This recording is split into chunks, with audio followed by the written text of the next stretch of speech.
Қазір біздерге дұға қыл десе, қазіргі жастар қалай дұға қылады?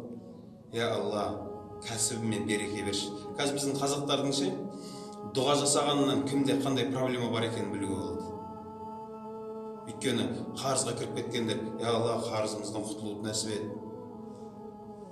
Жұмысы жүрмей жатқандар, я Алла, кәсібімізге береке бер. Жалпы кәсіпте жүргендер, кәсіпке береке бер дегеннен оның кәсіпкер екенін білесің. Біреулер, я Алла, бәрімізге денсаулық бер деген бір жері не той екенін білесің, бір жері ауырып жүрген. Қариялар, білесіздер ме, қариялар қалай дұға қылады? Я Алла, абир бер. Абир деген негізі қазақша ол абырой бер. Ал жастар осы қариялардың абырой бер деп сұрайды ғой. Осының не екенін білмейміз біз. Не сұрайды білесіздер ме? Қариялар қартайған кезінде оларға кәсіп қызық емес оларға. Оларға ше бала шағасының алдында төсекте жатып қор болып өлуден артық қиындық жоқ екен ғой. Талай қариялар ауырып төсек тартып жатқан кезінде бала шағадан сөз естіп қалып жатыр да жігіттер. Олар айтады екен ғой, я Алла, абыроймен төсек тартып жатпай әйтеуір аяғымда жүріп өлейінші, олардың арманы сол екен ғой. Бірақ қараңыз, менің айтқым келіп жатқаным мынандай дұға естігенсіздер ме? Я Алла, бір күн тоқ жатайықшы. Бүгін бізді тоқ жатуымызды нәсіп етші деген сұраған адам естіп жоқ. Ондай адамдар жоқ қазір. Неге? Оны 37-ші жылы біздің аталарымыз сұраған соң көреді. Олар кәсіп жайлы сұрамаған.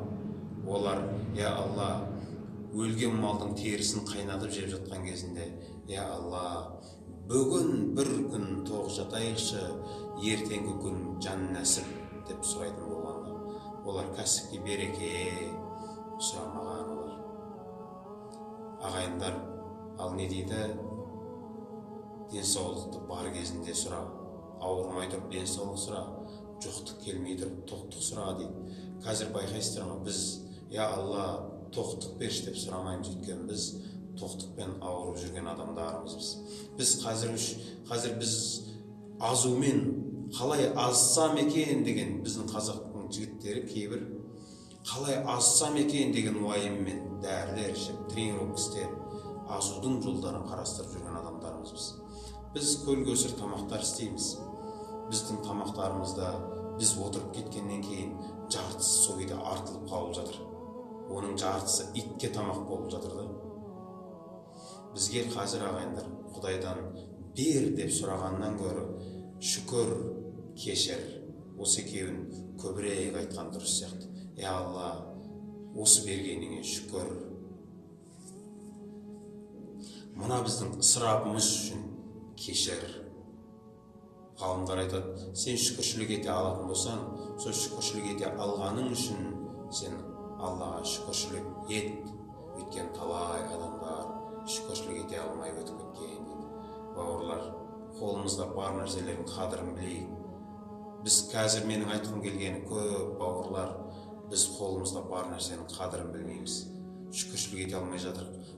Әжептәуір көлікпен келген жігіттер менде болмай жатыр деген кезінде ойлаймын да, субханалла, төсек тартып жатып қалшы бір 2 күн 3 күн, сол кезде білесің сен қолыңдағы бар нәрсенің қадірін.